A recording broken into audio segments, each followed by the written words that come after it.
What's up, guys, and welcome to my series on how to get started in the washer and dryer business. I'm going to be doing weekly videos on how to get started in this business, tricks and tips for how to make more money in it.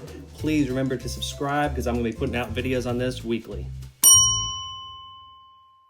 Before we get started, I did want to let y'all know that I have seen all the comments. I will make more repair videos, so this will be a nice rounded channel with interviews with appliance guys, how to get started in the business videos, and plenty of actual repair videos, so y'all can have a one-stop shop. You can just pan down through my playlist and find the exact washer you have, find the problem, and a video of actually how to fix it. That is my plan, and you're going to see a lot more repair videos coming up soon.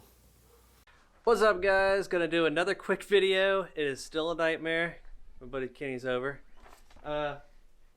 Crazy amount of boxes. We're moving. Blah blah blah. Fridays are closing, so things are getting a lot better. I am trying to film. Check it out. New lights. New light. New light. Lots of lights. I'm making the repair videos I've said I'm going to be making. My goodness, it looks so much better and better light. Maybe not. But making repair videos, doing a bunch of, I'm going to break this machine down and do as many different repairs as I possibly can. But I got a lot of requests about this piece of paper everyone keeps seeing in my intro. This is my warranty sheet. I will show you what the fine print says, but I will say this. Go get your own fine print done, state by state. Everything's different. What mine may not be perfect. The wording you may not like. Some of it I put in myself. Some of it was suggested. So definitely don't take this and think it's a perfect thing. Don't do it. But I'll stick a picture up on the screen now. Y'all can pause it to see what it says. Basically, the free 30-day warranty.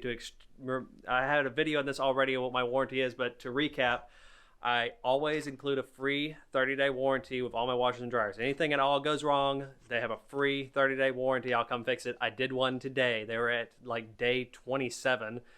And they were overloading the washer. It was a Paul's Play machine. They overloaded it, messed the springs up on it. I told them not to do that again. They have 3 days left. Don't do it again. Blah, blah, blah, blah, blah. They were filling up to the top.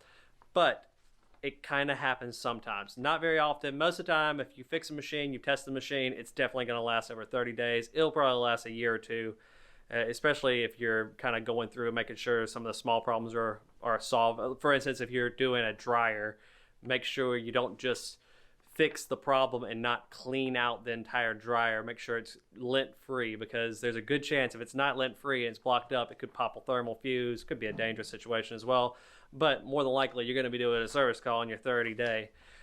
Next thing is I do delivery. I charge $45 for delivery, at least on this piece of paper. I go back and forth on this. Sometimes I do specials, especially if I have a lot of overstock. I'll do free delivery with trade-in always. But sometimes if they don't have a trade-in, I'll do $20 delivery if I have a lot of overstock and I'm trying to get rid of stuff quickly. Those ads on Facebook move fast. I got a couple people that were asking questions like, why is my inventory not moving? It could be you need to make sure you are advertising these things that you are doing. If you are putting free 30-day warranty on it and you are not advertising it, you are throwing money away. You are throwing the opportunity of selling things fast away. This paper is creating more value in the washers and dryers you are doing.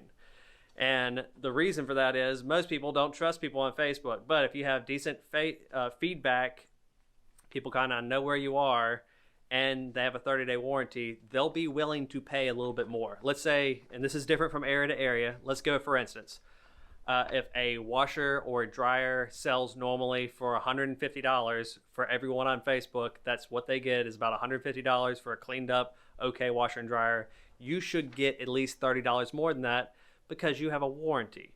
You are selling them the opportunity to buy with a little bit of security. And that's worth a lot to a lot of people. I just bought a refrigerator from one of the other guys I know that does refrigerators and other things. I only do washer and dryers, one trick pony. But I bought it from him and not off of Facebook. I know I could have gotten cheaper off of Facebook probably, but I'm willing to pay a little bit more to know it has a warranty. If there's an issue, he's going to fix it. He'll take care of it. Another thing, you can upcharge a little bit.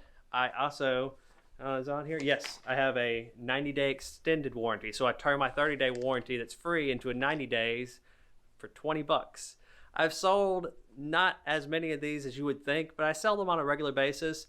And it's just a good upsell too. If you tell someone there's a 30-day warranty on it and you sell extended warranties, it just makes their confidence in you even higher. So saying on the phone when they call, make sure they know that you do a 30-day warranty. Make sure they know you offer an extended warranty. Make sure they know that you do delivery. Make sure they know, above all things, if you've watched my videos, you know what I'm going to say, trade in. Make sure when they get on the phone, they know if they have a broken washer and dryer, they get 20 bucks off or free delivery, because you want those trade-ins. It's like having unlimited inventory. Get your trade-ins above all. But that's it, guys. Again, don't take the fine print too seriously of what I have. Go out, if you're worried, go out, get a lawyer to look it over. I'm sure it'd be super cheap for them to look over, have something that they could sign. I started putting on the bottom line that if you purchase it, you agree to this, because the shop I was selling at would never have them sign it. So they would get these pieces of paper, they'd hand it to me, and it would have no signature on it.